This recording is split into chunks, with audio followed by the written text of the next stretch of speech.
तो ये रहे स्टूडेंट क्लास 12 हिंदी के महत्वपूर्ण गद्यांश और पद्यांश एक ही वीडियो में। सही सुना आपने। आज के इस वीडियो में हम क्लास 12 हिंदी में पूरे के पूरे 20 नंबर एक ही वीडियो में कंप्लीट करेंगे।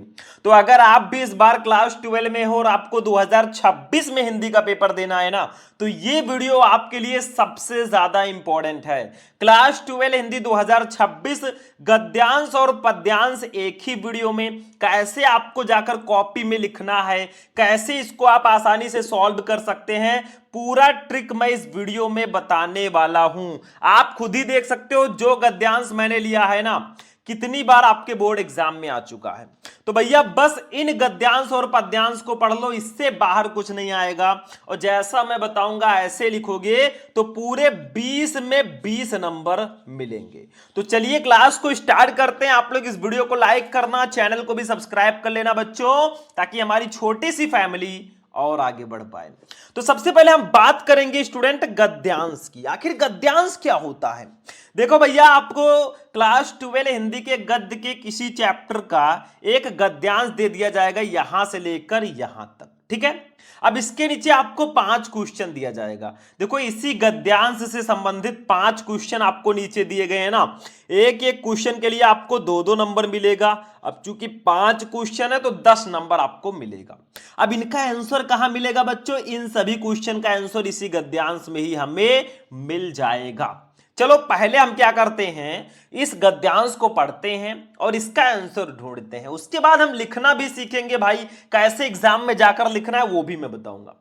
तो इसको पढ़िए प्यार से। देखो, निंदा का उद्गम ही हीनता और कमजोरी से होता है। मनुष्य अपनी हीनता से दबता है। वो दूसरों की निंदा करके ऐसा अनुभव करता है कि वे सब निकृष्ट हैं और वो उनसे अच्छा है। उसके अहंग की इससे तुष्टि होती है।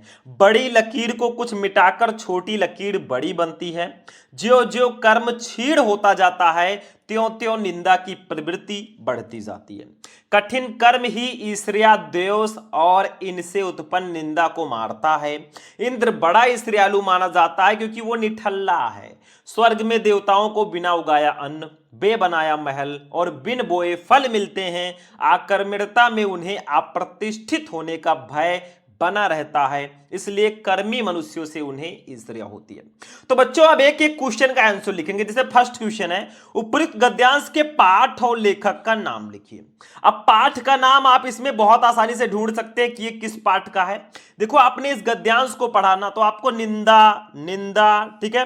कई बार आपने देखा कि इसमें निंदा वर्ड आया है, यानी कि ये जो गद्यांश है ये निंदा रस चैप्टर का गद्यांश है और इसके लेखक हैं श्री हरिशंकर परसाई जी, ठीक है।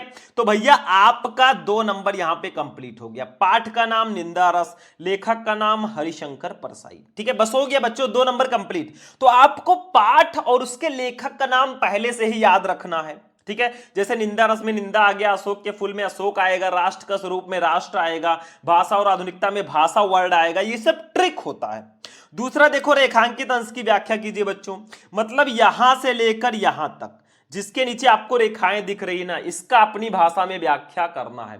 मेरे अकॉर्डिंग भैया ये बहुत इजी होता है, टेंशन फ्री रहना, अभी मैं बताऊंगा, ठीक है। तीसरा देखो, निंदा का उद्गम कहां से होता है? तो देखो इसमें कीवर्ड क्या है, निंदा का उद्गम, ये कीवर्ड है। तो भैया ये सीधा सीधा आंसर लिखा है। देखो, निंदा का उद्गम हीनता और कमजोरी से होता है। बस यही लाइन उठाकर लिख दो, 2 नंबर कोई काट ही नहीं सकता। मैं स्टाम्प पेपर पर लिख कर दे दूंगा।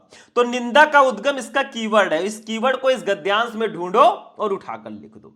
चौथा, निंदक व्यक्ति दूसरों की निंदा करके कैसा अनुभव करता है? तो ये देखो भैया, निंदक व्यक्ति, देखो वो दूसरों की निंदा करके ऐसा अनुभव करता है कि वे सब निकृष्ट हैं और वो उनसे अच्छा है। बस इतना आपको लिखना है। देखो यहां पे जो है ना, अनुभव, निंदा, ये सब कीवर्ड हैं, ठीक है। वही जाकर ढूंढकर लिखना है। देखो कितना इजी होता है गद्यांश, मेरे हिसाब से बहुत इजी होता है, ठीक है। 5वां क्वेश्चन देखो, इंद्र को ईर्ष्यालु क्यों माना जाता है?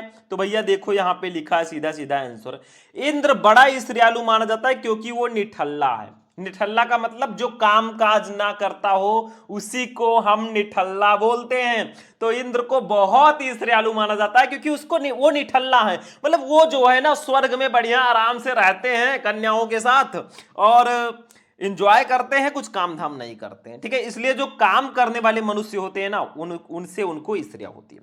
अब इसको कैसे आप लिखोगे बोर्ड एग्जाम की कॉपी में, देखो प्रश्नोत्तर संख्या डाल देना, फिर इस गद्यांश का फर्स्ट वर्ड जैसे निंदा का ऐसे लिखा, डॉट डॉट डॉट डॉट करके होती है, ऐसे हम लिख देंगे। ठीक है, अब एक एक क्वेश्चन का हम आंसर लिखेंगे। सबसे पहले फर्स्ट क्वेश्चन देखो, उपयुक्त गद्यांश के पाठ और लेखक का नाम लिखिए। तो देखो आप डायरेक्टली भी लिख सकते हो, पाठ का नाम निंदा रस, लेखक का नाम श्री हरिशंकर परसाई, बट हम ऐसे लिखेंगे संदर्भ के रूप में, ज्यादा अच्छा रहेगा। देखो, प्रस्तुत गद्यांश हमारी पाठ्य पुस्तक के गद्य भाग में संकलित तथा हिंदी के प्रसिद्ध व्यंग्यकार श्री हरिशंकर परसाई द्वारा लिखित निंदा रस शीर्षक निबंध से अवतरित है। ऐसे लिख दोगे तो एग्जामिनर भी ऐसे लिख देगा बेटा, 2 में 2 रेड पेन से। ठीक है, बस हो गया।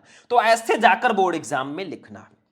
दूसरा क्वेश्चन है, रेखांकित अंश की व्याख्या कीजिए। देखो जो स्टार्टिंग के 2 क्वेश्चन है ना, उसका आंसर अगर आपने दे दिया तो बाकी आंसर बहुत इजी हो जाते हैं मेरे अकॉर्डिंग। तो इसकी व्याख्या अपनी भाषा में करो, थोड़ा बढ़ा चढ़ा के स्टाइल से लिख देना, नंबर मिल जाएगा। देखो क्या है, बहुत ध्यान से समझना। ठीक है, इंद्र बड़ा ईर्ष्यालु माना जाता है क्योंकि वो निठल्ला है। स्वर्ग में देवताओं को बिना उगाया अन्न, बेबनाया महल और बिन बोए फल मिलते हैं। आक्रमणता में उन्हें अप्रतिष्ठित होने का भय बना रहता है, इसलिए कर्मी मनुष्यों से उन्हें ईर्ष्या होती है। इसको थोड़ा बढ़ा के 4 6 7 लाइन में लिख देंगे। देखो ऐसे हेडिंग डालेंगे, रेखांकित अंश की व्याख्या, और लिखेंगे लेखक कहता है कि इंद्र को बड़ा ईर्ष्यालु माना जाता है क्योंकि वो निठल्ला है। थोड़ा बहुत चेंज करके लिख दो, उसे कुछ करना नहीं पड़ता, उसे खाने के लिए अन्न नहीं उगाना पड़ता, फल पाने के लिए पेड़ नहीं बोने पड़ते तथा रहने के लिए बना बनाया महल मिल जाता है। स्वर्ग में ये सभी चीजें स्वतः प्राप्त हो जाती हैं, इन्हें प्राप्त करने के लिए कुछ भी श्रम नहीं करना पड़ता। खाली रहने के कारण उसे अपनी अप्रतिष्ठा का डर बना रहता है, इसलिए वो किसी तपस्वी को तपस्या करते देखकर, किसी कर्मठ व्यक्ति को श्रेष्ठ कर्म करते देखकर ही भयभीत हो जाता है कि कहीं ये उनकी कर्मठता से मेरे पद को ना छीन ले, अतः वो उससे ईर्ष्या करने लगते हैं। मतलब इंद्र जी सोचते हैं ना, कहीं जो परिश्रमी मनुष्य है वो ज्यादा परिश्रम करके मेरे पद को ना छीन ले, आराम से घूमे टहले। ठीक है, तो यही है, बस हो गया भैया। तीसरा क्वेश्चन, निंदा का उद्गम कहां से होता है? तो भैया निंदा का उद्गम हीनता और कमजोरी से होता है। ये देखो 1 लाइनर आंसर, निंदा का उद्गम हीनता और कमजोरी से होता है बेटा। 2 नंबर यहां पे कंप्लीट। ठीक है, 6 नंबर आपका कंप्लीट हो चुका है। अब चलिए आगे देखते हैं भैया। चौथा क्वेश्चन बहुत इजी है, स्टार्टिंग के 2 क्वेश्चन का आंसर दे दो, बाकी सब बिल्कुल हलवा है। चौथा, निंदक व्यक्ति दूसरों की निंदा करके कैसा अनुभव करता है? तो भैया देख लो खुद, निंदक व्यक्ति दूसरों की निंदा करके ऐसा अनुभव करता है कि वे सब निकृष्ट हैं और वो उनसे अच्छा है। बस 2 नंबर आपका यहां पे भी कंप्लीट। सब हलवा है भाई, एकदम उठा के खाओ, एंजॉय करो, मस्त एकदम फिटो फिट। ठीक है, 5वां क्वेश्चन देख लो, इंद्र को ईर्ष्यालु क्यों माना जाता है? भैया तो निठल्ला होने के कारण इंद्र को ईर्ष्यालु माना जाता है। 2 नंबर कंप्लीट। देखो आंसर ऊपर लिखा है, ये इंद्र बड़ा ईर्ष्यालु माना जाता है क्योंकि वो निठल्ला है। बस ऐसे लिख दो भाई, गद्यांश में कुछ होता ही नहीं है, ऐसे लिख दोगे एग्जामिनर ऐसे कहेगा बेटा ये ले 10 में 10 ले, इस पे तेरा ही हक है, तेरा ही हक है इस पे। ठीक है, तो गद्यांश हमारा बच्चों हो चुका है, समझ में आ रहा है। अब चलते अपने 12th हिंदी के महत्वपूर्ण पद्यांश पे। अब देखिए स्टूडेंट, अब हम चलते हैं अपने महत्वपूर्ण पद्यांश पे। भाई 10 नंबर गद्यांश का हो गया, तो 10 नंबर पद्यांश का। इसमें क्या होगा, देखो हिंदी के पद्य के किसी चैप्टर का आपको पद्यांश दे दिया गया यहां से लेकर यहां तक। इसके नीचे भी 5 क्वेश्चन आएंगे, पांचों का आंसर दे दो, 10 नंबर ले जाओ भैया। बहुत इजी होता है, मैं मानता हूं बहुत इजी। बस आपको एक काम करना है भैया, ये गद्यांश नहीं है कि आंसर ढूंढ ढूंढ के लिख दोगे, ये पद्यांश है। इसमें आपको पद्य का हिंदी मीनिंग पता होना चाहिए। जैसे देखो ध्यान से पढ़ो इसको, देखो मैं पढ़कर अच्छे से हिंदी मीनिंग बताता हूं, फिर मैं आपको समझाता हूं। ठीक है बच्चों, मतलब हम हैं तो क्या गम है, क्योंकि हमारा नाम ही शुभम है। चलो, तदंतर बैठी सभा उटज के आगे, नीले वितान के तले दीप बहु जागे, टकटकी लगाए नयन सुरों के थेवे, परिणामोत्सुकुन भयातुरों के थेवे, उत्फुल्ल करौंदी कुंज वायु रह रहे कर, करती थी सबको पुलक पूर्ण मह मह कर, वो चंद्रलोक था कहां चांदनी वैसी, प्रभु बोले गिरा गंभीर नीर निधि जैसी। ठीक है, मतलब होता क्या है, ये हमारे कैकेयी का अनुताप चैप्टर का पद्यांश है और इसके कवि हैं मैथिली शरण गुप्त जी। मतलब जो श्री राम जी को कैकेयी जी ने 14 वर्ष का वनवास भिजवाया था ना, अब वो आकर पश्चाताप कर रही हैं कि प्रभु गलती हो गई हमसे। देखो तदंतर, तदंतर का मतलब होता है इसके पश्चात, बैठी बैठी है सभा, सभा उठज, उठज का मतलब कुटिया के आगे आगे। तो उसको देखकर मतलब क्या है कि भरत सहित अयोध्यावासी जो हैं वो पंचवटी पहुंचने के बाद उनकी कुटिया के सामने उन्होंने सभा लगाई, वो बैठे हुए हैं। उनको देखकर ऐसा लग रहा है ना, नीले वितान, मतलब नीले, नीले का मतलब होता है नीले वितान, मंडप के तले के नीचे दीप, दीपक बहुजागे बहुत सारे जगमगा रहे हों। तो उनको देखकर ऐसा आभास हो रहा है ना कि मानो आकाश रूपी मंडप के नीचे बहुत से तारा रूपी दीपक जगमगा रहे हों। ठीक है, आगे देखो, टकटकी लगाए नयन सुरों के थेवे, मतलब टकटकी का, टकटकी लगाए मतलब टकटकी का मतलब क्या होता है, एक टक देखना। ठीक है, नयन, नयन का मतलब होता है आंख। ठीक है, सुरो देवता के थेवे, थेवे मतलब देवता गण भी टकटकी लगाए, लगाकर देख रहे थे, परिणाम उत्सुक, वो परिणाम के लिए उत्सुक थे उन भयातुरों के और डरे हुए थे। भयातुरों का मतलब क्या होता है, डरा होना। ठीक है, के थेवे, थेवे ठीक है, या भयभीत होता है। मतलब जो देवता गण भी है ना, सभा के, सभा में जो होने वाला महत्वपूर्ण निर्णय है उसका परिणाम जानने के लिए देवतागण भी वहां उत्सुक थे और एक नजर टकटकी लगाकर देख रहे थे।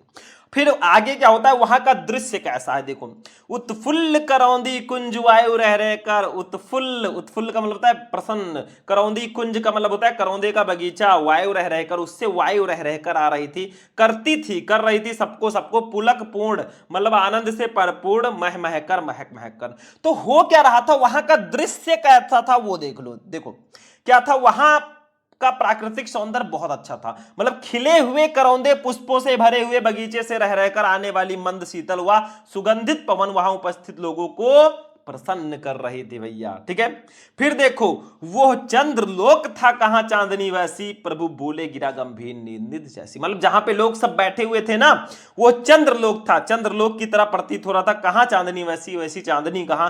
फिर प्रभु बोले, प्रभु श्री राम बोले, गिरा, गिरा मतलब होता है वाड़ी में, गंभीर, गंभीर स्वर में, निर्निध सागर जैसी, जैसी। ठीक है, होता क्या है बच्चों, वह सभा चंद्रलोक से प्रतीत हो रही थी और उस शांत सभा में श्री राम ने सागर सदृश अति गंभीर स्वर में बोलना स्टार्ट किया भाई।